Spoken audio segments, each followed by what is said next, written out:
తెలంగాణ ప్రజలంతా కూడా వాళ్ళు ఏదైతే ఖచ్చితంగా ప్రతిపక్షంలో కూర్చోబెట్టారో నెక్స్ట్ అడ్రస్ గల్లంత అవుతుందని చెప్పి మెట్టు సాయి గారు అంటారు. మీరే చెప్తారు.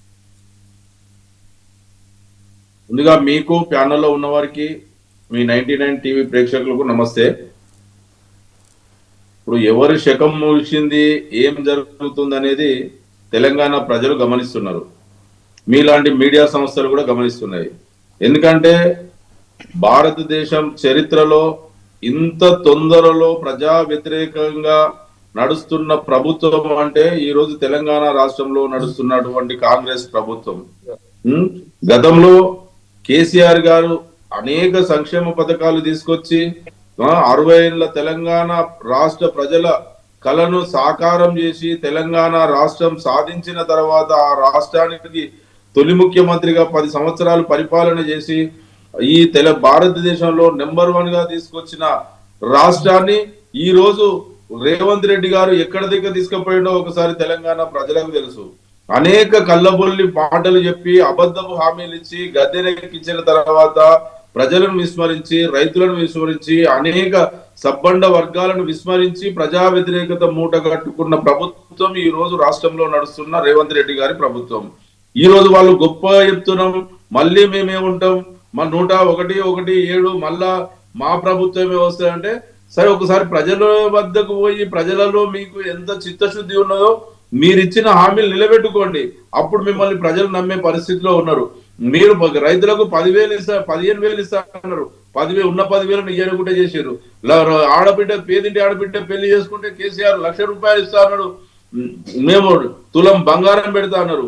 ఉన్న ₹1,00,000 ఇంకా సరిగా ఇవ్వలేని పరిస్థితిలో ఉన్నారు.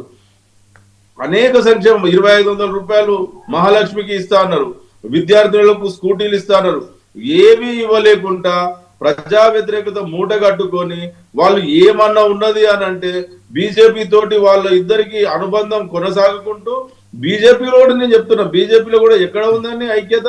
ఈ రోజు మన ముందేదో చెప్తున్నారు. ఈ తెలంగాణ రాష్ట్రంలో వాళ్ళు 8 ఎంపీ సీట్లు గెలిచిరారంటే సగం తెలంగాణ రాష్ట్రం ఒకవేళ వాళ్ళ ఆధీనంలో ఉన్నది అన్నట్టే. ఆ రోజు బీజేపీ పార్టీ 8 ఎంపీ సీట్లు గెలిచింది, కాంగ్రెస్ పార్టీ 8 ఎంపీ సీట్లు గెలిచింది అని అంటే బీఆర్ఎస్ పార్టీ ఇచ్చిన మద్దతు వల్ల బీజేపీ గెలిచిందన్నా. బీఆర్ఎస్ పార్టీ డమ్మీ క్యాండిల్ పెట్టి బీజేపీ పార్టీ గెలిపించింది. అదే బాగుంటుంది కదా. ఒక నిమిషం నన్ను చెప్పనివ్వండి. మీరు 0 కదన్నా, 11 సీట్లు మీరు 0 కదా. అది చెప్పండి. నేను చెప్పిన తర్వాత మనిద్దరమే మాట్లాడుకుంటున్నా. చెప్పేది వినండి. అదే మాట చెప్తున్నా. డమ్మీ క్యాండిడేట్లను పెట్టి ఎందుకు ఎమ్మెల్సీ ఎన్నికల్లో పోటీ చేయలేదు? ఎందుకు మీరు బీజేపీ ఉన్నటువంటి రేవంత్ రెడ్డి గారి బీజేపీ పార్టీకి మహబూబ్ నగర్ ఎంపీ సీట్ ఏ విధంగా బీజేపీ గెలిచింది మీరు చెప్పాల్సిన అవసరం ఉంటది. కేవలం మీరు చెప్తున్నారు బీజేపీ సహకరించుకొని, మీరు బీజేపీ కాంగ్రెస్ వాళ్ళు మీరు ఆ విధంగా దేశవ్యాప్తంగా కాంగ్రెస్ పార్టీ బీజేపీ. మాకు ఏ పార్టీతో పొత్తుండదు, ఏ పార్టీతో మేము రాజకీయ వ్యవహారం చేయము. స్పష్టమైన మాకు ఒకటే ఉంది, చేస్తే లౌకికవాదం సంబంధించినటువంటి సిపిఐతో చేసాం తప్ప, మేము చేసాం తప్ప మీలాగా బీజేపీతోని కూర్చొని లాలూచి పడి పార్లమెంట్ ఎన్నికల్లో నిలబెట్టి బీజేపీ పార్టీని మెదక్లో సిద్దిపేట అసెంబ్లీ ఎక్కడ ఉంది?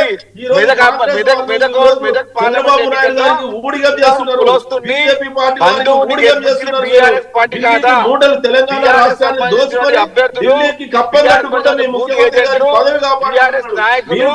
మెదక్ పార్లమెంట్ లో స్పష్టంగా బీజేపీ పార్టీని ఎవరు గెలిపించారు చెప్పగలరు? టీఆర్ఎస్ పార్టీ నాయకులు మెదక్ పార్లమెంట్ లో డబుల్ ఇంజన్ సర్కార్ నడుస్తున్నది. బీజేపీ పెద్దల సహకారం స్పష్టంగా మీరు సమాచారం పొందుతున్నారు. కాంగ్రెస్ పార్టీ జాతీయ మెదక్ పార్లమెంట్ లో ఎవరు గెలిపించారు? మెదక్ పార్లమెంట్ లో గజ్వేల్ అసెంబ్లీ ఉంది, మెదక్ పార్లమెంట్ లో సిద్దిపేట అసెంబ్లీ ఉంది. ఎందుకు పెట్టింది బీజేపీ పార్టీ మెదక్ లో? రఘునందన్ రావు ఎవరు గెలిపిస్తున్నారు? మీ కేసీఆర్ కాదా? మీ హరీష్ రావు గెలిపేయలేదా? అది చెప్పండి, స్పష్టంగా మాట్లాడండి, తెలుసుకొని మాట్లాడండి. మీకు తెలియకుండా మేము చెప్తా ఉంటాము. అదే విధంగా సిరిసిల్లలో గెలవడానికే మున్సిపల్ ఎన్నికల్లో స్పష్టంగా బీజేపీ పార్టీతోని కేటీఆర్ ములాఖాత్ అయ్యిండు. ములాఖాత్ వల్ల ఎవరు ములాఖాత్ కాబట్టి అక్కడ రాజకీయం తెలుసుకోండి. సమాజంలో ఉంటున్నారు మీరు. టీఆర్ఎస్ పార్టీ బీజేపీ పార్టీ ఎప్పుడు ఒకటి పైన పడ్డా బీఆర్ఎస్ పార్టీని బీజేపీ పార్టీ ఒక కోల పిల్లలాగా పనిచేస్తా ఉన్నారు. ఇప్పుడు తెలంగాణ రాష్ట్ర శాఖ బీజేపీ పార్టీ అధ్యక్షుడు హరీష్ రావు పనిచేస్తా ఉన్నాడు. రామచంద్రరావుకి బీఆర్ఎస్ పార్టీ రామచంద్రరావు మాట్లాడిన మాటలు, మాటలు కేసీఆర్ మాటలు మీరు చూడొచ్చు. కేటీఆర్ చెప్పేసి పని చెప్తారు. రాజకీయంలో చేయడంలో బీఆర్ఎస్ పార్టీని బీజేపీ పార్టీ నాయకులు ఎవరు లేరు.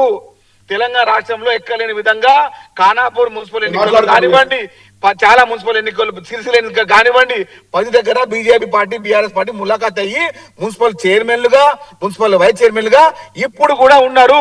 మీకు తెలియకపోతే తెలుసుకోండి. ఖానాపూర్ మున్సిపల్ ఎన్నికల్లో చూసి తెలవచ్చు. అదే సిరిసిల్ల తెలుసుకోండి, ఇబ్రహీంపట్నం తెలుసుకోండి. దాదాపు బీఆర్ఎస్ పార్టీ బీజేపీ పార్టీ స్పష్టంగా రాజకీయ వ్యభిచారం చేసి మున్సిపల్ చైర్మన్లుగా, మున్సిపల్ వైస్ చైర్మన్లుగా ఇప్పుడు కూడా ఉన్నారు. తెలుసుకోకపోతే తెలుసుకొని చెప్పండి. సమాజంలో మీకు ఇప్పుడే ఇస్తాను, అది ప్రూఫ్ ఉంది. ఎందుకు మాట్లాడుతున్నారు? మెదక్ లో బీజేపీ గెలవనికే బీఆర్ఎస్ పార్టీ ఏం చేసింది?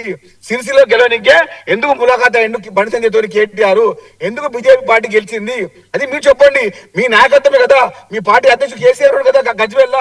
మీ పార్టీ అంటున్నాడు హరీష్ రావు కదా ఏడా మన సిద్దిపేట. మెదక్ పార్లమెంట్ లో బీజేపీ గెలిచడానికే, ఉల్లాసూరు గెలవనికే బీఆర్ఎస్ పార్టీ వారి కార్యకర్తలని బీజేపీ పార్టీకి అమ్ముకుంది, రాజకీయ వ్యభిచారం చేసింది. ఇది నిజం కాదా చెప్పండి. యాదగిరి గారు, నేను ఇట్లా మాట్లాడితే ఏం మాట్లాడాలి శ్రీనివాస్ గారు?